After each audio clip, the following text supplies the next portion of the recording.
ये धरती माँ है मेरी कि ये अलग ऐलान लिख देना, मेरी इस ज़िंदगी पर इसके सारे एहसान लिख देना। हेलो दोस्तों, स्वागत है आप सभी का एक नई कक्षा में। और आज हम लोग अपनी कक्षा में पढ़ेंगे धरती के बारे में, पृथ्वी के बारे में। तो मित्रों, आइए आज हम लोग पृथ्वी का अध्ययन करते हैं। जो हमारी पृथ्वी है, धरती है, वो पूरी तरह से गोल ना होकर के जियोड आकार की होती है। जियोड क्या होता है, आइए इसको चित्र से समझने का प्रयास करते हैं। जो हमारी धरती है पूरी तरह से गोल ना होकर के जियोड आकार की है। जियोड, ये पूरी तरह से गोल नहीं है। जैसे कोई गोल वस्तु होगा, जैसे फुटबॉल है, वो फुटबॉल पूरी तरह से गोल होता है। लेकिन धरती पूरी तरह से गोल ना होकर के ये इस तरह से पूरा तरह से गोल ना होकर के ये जियोड आकार की है। जियोड आकार का मतलब कहीं पर जो है उभरा हुआ है, कहीं पर थोड़ा सा दबा हुआ है। इस तरह से जो है धरती है हमारी। जैसे धरती पर कहीं पर पर्वत है और कहीं पर जो है महासागर हैं, और कहीं पर ज़्यादा ऊंचाई है तो कहीं पर आपका समतल मैदान है। तो इस तरह से धरती जो है पूरी तरह से समतल गोलाकार वस्तु न होकर के ये जियोड आकार की है। और ये जो जियोड है, जियोड, इसको हम लोग हिंदी में कहते हैं भू-आभ। इसी जियोड को हम लोग हिंदी में भू-आभ कहते हैं। जियोड का जो अध्ययन होता है मित्रों, उसी को कहा जाता है जियोग्राफी। इस जो जियोड का अध्ययन होता है इसी को जो है जियोग्राफी कहा जाता है। और पृथ्वी के अंदर का जो अध्ययन है वो आपका कहलाता है जियोलॉजी। जियोग्राफी मतलब ये पृथ्वी के बाहरी सतह का जो अध्ययन हुआ, इसको हम लोग जियोग्राफी कहेंगे। और जब हम पृथ्वी के आंतरिक सतह का अध्ययन करेंगे, पृथ्वी के अंदर क्या क्या है उसका अध्ययन करेंगे, तो इसको हम लोग जियोलॉजी कहेंगे।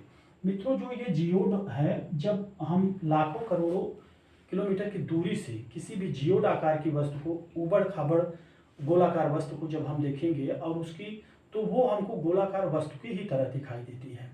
मतलब जब इसकी आप औसत जो है परिधि निकालेंगे तो ये आपको दूर से गोल ही दिखाई देती है मित्रों। और एक बात है मित्रों, जैसे ब्रह्मांड में जितने भी पिंड हैं वो लगभग गोल आकार में ही क्यों पाए जाते हैं, ये भी सोचने वाली बात है।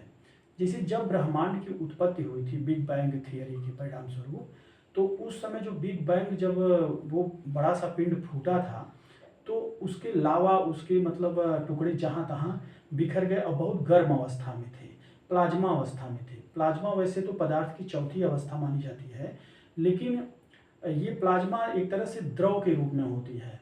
और द्रव की विशेषता ये होती है, वो पृष्ठ तनाव के कारण वो गोल रूप धारण करने का प्रयास करता है। जैसे पानी की बूंद ही हुई, तो पानी की बूंद हमेशा गोल जो है आकार लेने का प्रयास करता है। वो जो प्लाज्मा था, जब वो फैला जहाँ तहाँ, तो वो गोलाकार, मतलब बहुत गर्म था, तो वो गोल आकार लेने का प्रयास किया। और जब धीरे धीरे उसकी बाहरी सतहें ग्रहों की या पिंडों की ठंडी होने लगी, तो इस तरह से वो गोलाकार बन गई। इसलिए अंतरिक्ष में जितने सारे पिंड हैं वो लगभग जो है आपके गोल आकार के होते हैं। मित्रों, ये रही मतलब पृथ्वी के आकार के बारे में। और थोड़ा सा हम लोग जो है चर्चा कर लेते हैं। एक रोचक बात है,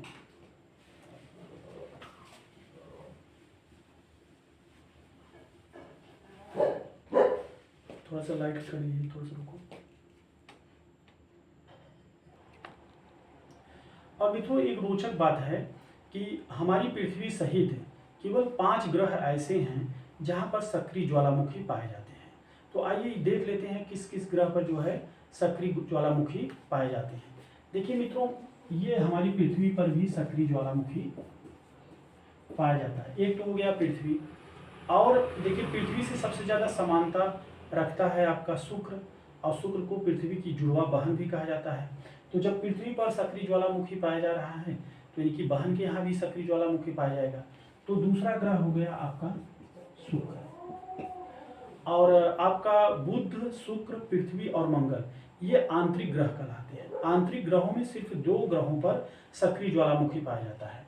एक आपका हो गया पृथ्वी और एक आपका हो गया शुक्र। अब हम बाह्य ग्रहों पर देख लेते हैं, बाहरी ग्रहों पर जो क्षुद्र पेटी के बाहर होते हैं, उन ग्रहों पर देख लेते हैं कहाँ कहाँ ज्वालामुखी पाया जाता है। तो ये एक आपका हो गया बृहस्पति। जो कि तुरंत क्षुद्र ग्रह के बाद मिलेगा बृहस्पति, और बृहस्पति से तुरंत बाद मिलता है शनि, वहाँ पर सक्रिय ज्वालामुखी है। और लास्ट में जो सबसे ग्रह है वरुण, यहाँ पर सक्रिय ज्वालामुखी है। तो सक्रिय ज्वालामुखी सिर्फ 5 ग्रहों पर पाए जाते हैं, 5 ग्रहों पर पाए जाते हैं। एक आपका हो गया पृथ्वी, एक आपका हो गया शुक्र, एक आपका हो गया बृहस्पति, एक आपका हो गया शनि, एक आपका हो गया वरुण। तो 5 ग्रहों पर सक्रिय ज्वालामुखी पाए जाते हैं। तो इन 5 ग्रहों पर सक्रिय ज्वालामुखी पाए जाते हैं। तो आगे देखिए, हम आगे थोड़ा सा और देखते हैं पृथ्वी के बारे में। मित्रों, जो हमारी पृथ्वी है ये अपने अक्ष से झुकी हुई है। देखते हैं किस तरह से झुकी हुई है। जैसे ये हमारी पृथ्वी है, ये हमारी पृथ्वी है।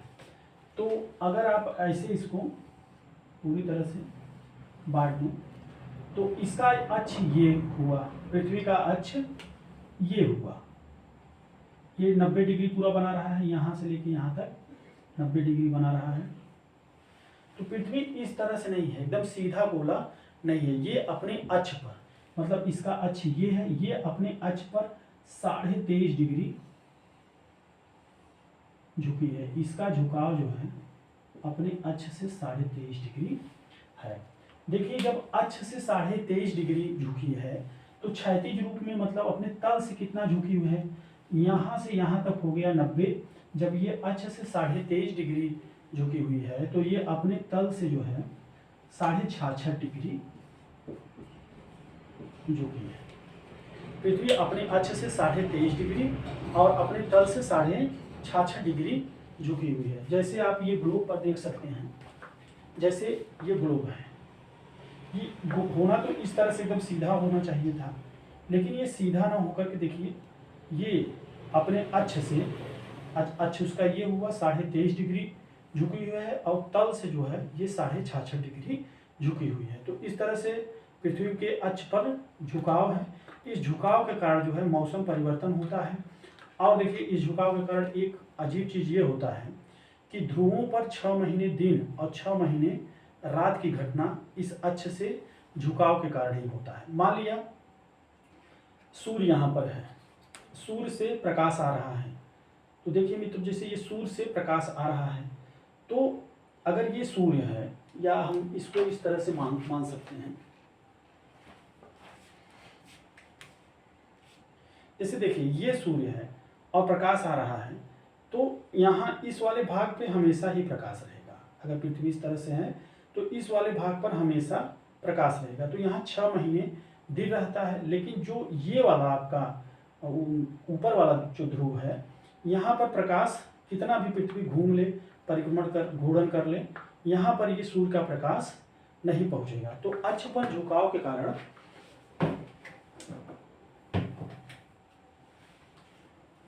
पृथ्वी पर 6 महीने दिन और 6 महीने रात की घटना होती है। एक ध्रुव, उत्तरी ध्रुव पर एक देश है आपका नॉर्वे। नॉर्वे में कई जगह ऐसे होते हैं जहां पर सूरज लगातार 6 महीने तक दिखाई देता है। तो ध्रुवों पर 6 महीने दिन और रात की घटना जो होती है वो पृथ्वी का अपने अक्ष पर झुकाव के कारण होता है। मित्रों, ये रही अक्ष पर झुकाव वाली बात। और आगे देखिए क्या है इसकी खासियत। मित्रों, जिससे पृथ्वी हमारी गोल है और सूर्य का चक्कर लगाती है, लेकिन शुरुआत में ये बात सभी को मालूम नहीं थी। लोगों ने धीरे धीरे इस तथ्य को प्रूव किया, इस तथ्य को साबित किया कि पृथ्वी गोल है और सूर्य का चक्कर लगाती है। एक विद्वान था टालमी, उसने शुरू में ये बताया कि पृथ्वी सूर्य का चक्कर नहीं लगाती है, बल्कि सूर्य पृथ्वी का चक्कर लगाता है। तो टालमी ने ये बताया, लेकिन टालमी के बाद एक विद्वान आए कोपरनिकस ने ही सौर मंडल की खोज की और उन्होंने बताया कि जो है मतलब पृथ्वी सहित अन्य ग्रह जो है वो सूर्य का चक्कर लगाते हैं, ना कि सूर्य पृथ्वी का चक्कर लगाता है। कोपरनिकस के बाद एक आए कैपलर जो था वो और बढ़िया अच्छा विद्वान था। उसने बताया, उसने ग्रहों की गति से संबंधित नियम बताए। तो कैपलर ने ये बताया, ग्रहों की गति से संबंधित नियम बताया। और केपलर के बाद आए आपके गैलीलियो ने दूरदर्शी का आविष्कार किया, दूरबीन का आविष्कार किया, और उस दूरबीन के माध्यम से उन्होंने जो ग्रहों की गतियाँ थी उसको प्रूव कर दिया। जो सारी बातें इनके केपलर मतलब गैलीलियो के पहले के विद्वानों ने बताई थी, उसको गैलीलियो ने अपने दूरदर्शी के माध्यम से, अपने दूरबीन के माध्यम से साबित कर दिया। और जो विद्वानों ने बताया मित्रों, विद्वानों ने बताया कि जो पृथ्वी है, जो सूर्य का चक्कर लगा रही है, वो किसी सर्कुलर पाथ पर या पूर्ण रूप से गोली कक्षा मतलब वृत्ति कक्षा में नहीं लगा रही है, बल्कि पृथ्वी सूर्य का चक्कर वृत्ति कक्षा में न लगा करके दीर्घ वृत्ति कक्षा में लगाती है। तो उसको हम देख लेते हैं, पृथ्वी सूर्य का चक्कर कैसे लगाती है। मान लीजिए ये आपका सूर्य है, मान लीजिए ये आपका सन है, सूर्य। तो पृथ्वी पूरी तरह से गोल मतलब वृत्ति कक्षा में चक्कर न लगा करके पृथ्वी जो है दीर्घ वृत्ति कक्षा में सूर्य का चक्कर लगाती है। पूरी तरह से वृत्ति कक्षा में लगा करके इलेक्ट्रिकल मार्ग पर जो है चक्कर लगाती है, दीर्घ वृत्ति कक्षा में चक्कर लगाती है। और मित्रों, चक्कर लगाते समय होता क्या है, देखिए मुझसे पूरी तरह से बढ़िया से दीर्घवृत्त नहीं बन पाया है, मैं इस तरह से एक वो बता दे रहा हूँ कि इस तरह से चक्कर लगाती है। और चक्कर लगाते समय होता क्या है, क्योंकि वो दीर्घवृत्ति कक्षा में चक्कर लगा रही है पृथ्वी, तो एक ऐसा समय आता है कि जब पृथ्वी की दूरी सूर्य से एकदम नज़दीक होता है, पृथ्वी की दूरी सूर्य से एकदम नज़दीक होता है। जब पृथ्वी सूर्य से एकदम नज़दीक होती है तो इस घटना को हम लोग कहते हैं उपसौर। उपसौर। और जब ये पृथ्वी सूर्य से काफी दूरी पर होती है तो इस घटना को हम लोग कहते हैं अपसौर। मित्रों समझिएगा, उप जब किसी भी शब्द के पहले उप लग जाता है तो उप उस शब्द की या किसी पद के पहले लगा है तो उस पद की शक्ति को क्या करता है, कमजोर कर देता है। उपसौर अपसौर। तो उप लगा है तो इसका मतलब है कि पृथ्वी सूर्य से कम दूरी पर होगी या न्यूनतम दूरी पर होगी। उपसौर एक ऐसी अवस्था है जब हमारी पृथ्वी सूर्य से न्यूनतम दूरी पर होती है। और ये होता कब है उपसौर? उपसौर प्रत्येक वर्ष 3 जनवरी को होता है मित्रों। उपवर्ष प्रत्येक वर्ष 3 जनवरी को होता है। और अपसौर कब होता है मित्रों? अपसौर प्रत्येक वर्ष 4 जुलाई को होता है। अपसौर प्रत्येक वर्ष 4 जुलाई को होता है। इस अपसौर को अंग्रेजी में कहते हैं एपीहीलियन। एपीहीलियन। देखिए अब हिंदी में तो आसानी से आप समझ सकते हैं, अपसौर और उपसौर। उप लगा है तो आप जान लीजिए कि मतलब समझ में आ जाता है कि उप लगा है तो उसकी ताकत कम है, अर्थात पृथ्वी सूर्य से न्यूनतम दूरी पर होगी। तो उपसौर अपसौर तो हम समझ जाते हैं। अब एक होता है एपीहीलियन और इसी उपसौर को अंग्रेजी में कहते हैं पेरीहीलियन। पेरीहीलियन, यहाँ पर थोड़ा सा कंफ्यूजन होता है, तो इसको हम लोग इस प्रकार से याद करेंगे कि एपीहीलियन अपसौर को कहते हैं, पेरीहीलियन उपसौर को कहते हैं। इसमें हम लोग इस तरह से सामंजस्य बैठा सकते हैं। देखिए कोई भी व्यक्ति, कोई भी बच्चा, कोई भी छात्र जब अच्छा प्रदर्शन करता है तो उसको ए ग्रेड मिलता है। तो अपसौर की स्थिति क्या होती है कि पृथ्वी सूर्य से अधिकतम दूरी पर होती है, तो मतलब ए ग्रेड में होती है, अधिकतम दूरी मतलब ए ग्रेड में होती है, तो इसीलिए एपीहीलियन में ए लगा है। और इस तरह से उपसौर को हम पेरीहीलियन कहते हैं। तो यहाँ पर ए नहीं लगा है तो हम लोग ये अपने दिमाग में इसको बैठा सकते हैं, क्योंकि ये नहीं लगा है तो पेरीहीलियन मतलब उपसौर, मतलब पृथ्वी सूर्य से न्यूनतम दूरी पर होगी। तो ये रहा मित्रों, अपसौर जो है 4 जुलाई को होता है, उपसौर 3 जनवरी को होता है। उपसौर की अवस्था में पृथ्वी सूर्य से न्यूनतम दूरी पर होती है, अपसौर की अवस्था में पृथ्वी सूर्य से अधिकतम दूरी पर होती है। देखिए मित्रों, जब उपसौर की स्थिति रहेगी तो पृथ्वी सूर्य के एकदम नजदीक रहेगी, मतलब निकटतम बिंदु पर रहेगी। तो ऐसी ही स्थिति में अगर सूर्य पर कोई उपग्रह छोड़ा जाना होता है तो उपसौर की स्थिति में ही छोड़ा जाता है, ताकि उस उपग्रह को सूर्य की कक्षा में जाने में कम दूरी तय करनी पड़े। और अपसौर की स्थिति में छोड़ेंगे तो उस समय जो है ज़्यादा दूरी तय करनी पड़ेगी। मित्रों, जब उप सौर की स्थिति होती है तो उस समय पृथ्वी सूर्य से 14 करोड़ 70 लाख किलोमीटर दूर होती है। उप सौर की स्थिति में पृथ्वी सूर्य से 14 करोड़ 70 लाख किलोमीटर की दूरी पर होती है और अप सौर की स्थिति में पृथ्वी सूर्य से 15 करोड़ 21 लाख किलोमीटर की दूरी पर होती है। और मित्रों, अप सौर और उप सौर को मिलाने वाली रेखा को एपीसाइड लाइन कहते हैं। एपीसाइड लाइन कहते हैं। अपसौर उपसौर को मिलाने वाली रेखा को एपीसाइड लाइन कहते हैं। तो मित्रों, ये रहा अपसौर और उपसौर की बात। तो मैंने बताया कि उपसौर की स्थिति में पृथ्वी 14 करोड़ 70 लाख किलोमीटर की दूरी पर होती है। चूंकि न्यूनतम दूरी पर होती है तो उपसौर की अवस्था में ही पृथ्वी पर मतलब अगर सूर्य की कक्षा में कोई उपग्रह छोड़ा जाना रहता है तो उपसौर की स्थिति में ही छोड़ते हैं। और देखिए, अपसौर की स्थिति में दूरी 15 करोड़ 21 लाख किलोमीटर होती है।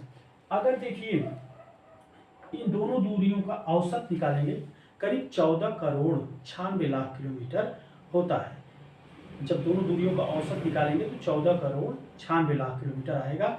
मतलब पृथ्वी हमारी सूर्य से 14 करोड़ 96 लाख किलोमीटर दूर है। 14 करोड़ 96 लाख किलोमीटर।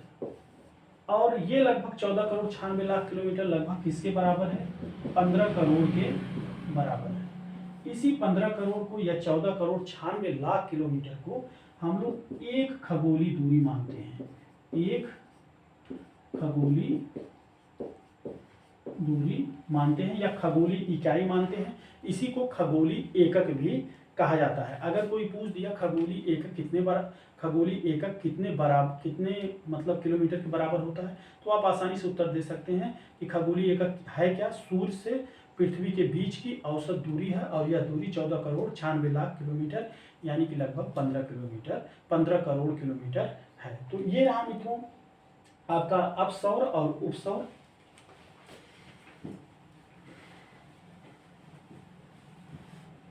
जो कि हमने आपको बता दिया। अब बात करते हैं, जैसे देखिए हमारी पृथ्वी पर करीब 71% पानी है, 71% जल है और सिर्फ 29% जो है स्थलीय भाग है। जैसे हमारी पृथ्वी है, इस पर जो है 71% पानी है, जल, और मात्र 29% आपका स्थल है। और इन्हीं 29% में आपके जो है पांचों महाद्वीप व्यवस्थित हैं। तो स्थल का भाग बहुत कम है, 29% है, और जल का भाग 71% है। यानी हमारी धरती पर पानी की मात्रा खूब है। लेकिन मित्रों, ये जो 71% जल है, ये सारा जल पीने लायक नहीं है। ये सारा जल समुद्र में है और समुद्र का जल आप लोग जानते हैं वो नमकीन होता है, उसमें नमक की मात्रा रहती है, आप उसको पी नहीं सकते हैं। इसमें से जो जल पीने लायक है वो मात्र 2% जल पीने लायक है। 2% जल मात्र पीने लायक है। सोचिए कितनी भयावह स्थिति है, मात्र 2% जल पीने लायक है। तो हम लोगों को भविष्य के लिए जल को सुरक्षित मतलब जल का ज़्यादा दोहन नहीं करना चाहिए। अगर जल का हम ज़्यादा दोहन करेंगे तो जल शीघ्र ही खत्म हो जाएगा।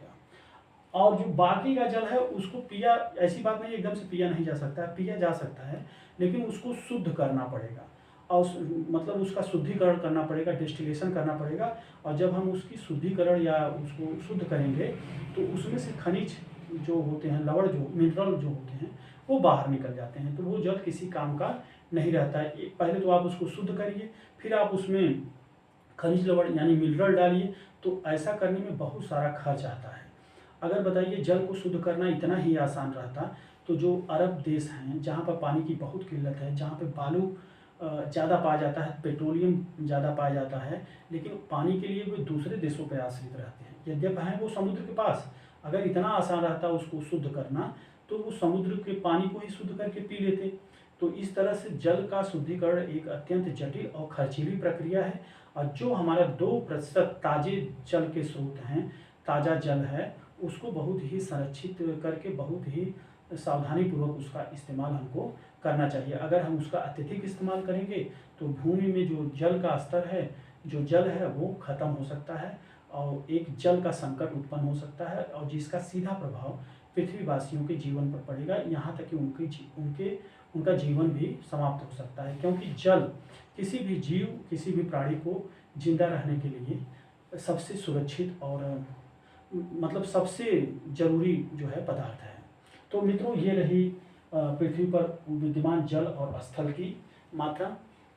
जो मित्रों, जो हमारी पृथ्वी है वो सौरमंडल में जितने ग्रह हैं उन सबसे ज़्यादा घनत्व तो हमारी पृथ्वी का है। हमने सौरमंडल पढ़ाते समय आपको बताया था कि सभी ग्रहों में सबसे ज़्यादा घनत्व हमारी पृथ्वी का है और सबसे कम घनत्व शनि ग्रह का है। पृथ्वी का जो घनत्व है वो मित्रों करीब 5.52 ग्राम प्रति घन सेंटीमीटर है, और जो कि ये सभी ग्रहों में सबसे ज़्यादा है।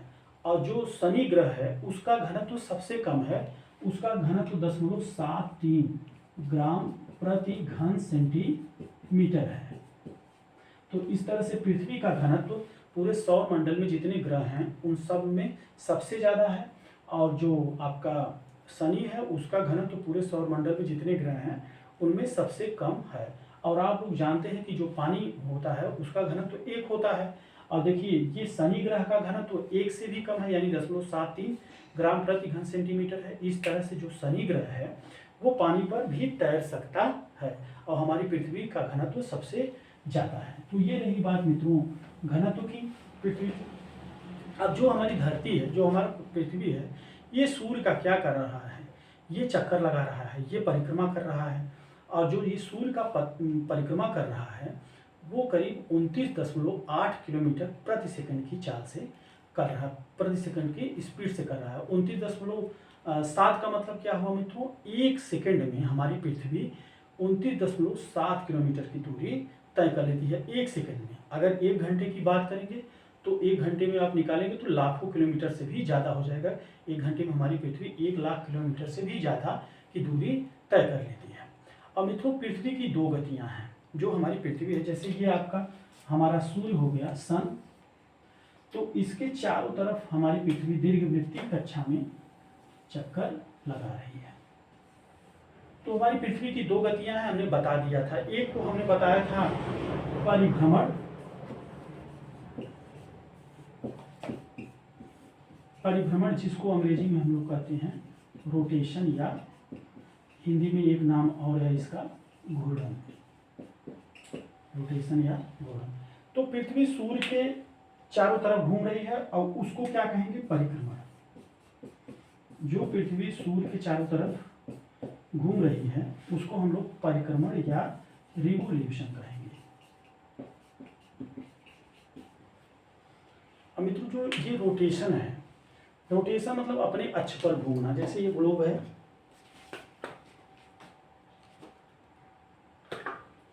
हमने इसको घुमा दिया, ये अपने अक्ष पर घूम रहा है।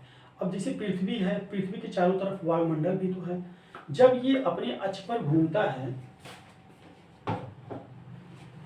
तो ये हवा पैदा करता है। जैसे पृथ्वी घूमेगी, अब पृथ्वी के चारों तरफ वायुमंडल है तो पृथ्वी घूमेगी तो वायुमंडल की विपरीत दिशा में घूमेगी और एक तरह से घर्षण होगा, तो उससे क्या होता है, हवा पैदा होता है, हवा पैदा होता है। इसके अलावा जो है मित्रों कोरियोलिस बल, कोरियोलिस बल पैदा होता है और उसके कारण पृथ्वी पे जो पानी है, जो समुद्र है, उसमें ज्वार भाटा आता है। तो इस घूर्णन या परिभ्रमण के कारण दिन रात भी होते हैं। जैसे पृथ्वी घूम रही है मतलब घूर्णन कर रही है, तो घूर्णन करते समय उसका जो हिस्सा सूर्य के सामने पड़ता है वहाँ पर तो प्रकाश रहता है, तो इस तरह से वहाँ दिन रहता है, और जो हिस्सा सूर्य के पीछे पड़ता है वहाँ पर रात रहता है। तो घूर्णन के कारण या परिभ्रमण के कारण पृथ्वी पर दिन रात की घटना होती है। इसके अलावा कोरियोलिस बल उत्पन्न होता है, हवाएं उत्पन्न होती हैं, और इसके अलावा समुद्र में ज्वार भाटा आता है। और जो पृथ्वी की दूसरी गति है परिक्रमण, मतलब ये सूर्य की परिक्रमा कर रहा है, तो परिक्रमा करने से जो है दोस्तों आपका साल बदलता है, मौसम बदलते हैं, और इसके अलावा जो है साल और मौसम बदलते हैं, तापांतर भी होता है। मतलब जिसे पृथ्वी अपने अक्ष पर झुकी हुई है और जब झुकी हुई है तो सूर्य की किरणें झुके हुए जगह पर सीधी न पड़ करके तिरछी पड़ती हैं। इस तरह से वहाँ पर जो है ठंडी कम पड़ती है, और जहाँ पर किरणें सीधी पड़ती हैं वहाँ पर ठंडी ज़्यादा पड़ती है। तो इस तरह से पृथ्वी की ये दो गतियाँ हुई, परिक्रमण और परिभ्रमण। तो मित्रों, उम्मीद है आपको मेरी ये कक्षा पसंद आई होगी, और मिलेंगे अगली कक्षा में नई जानकारी के साथ। नमस्कार।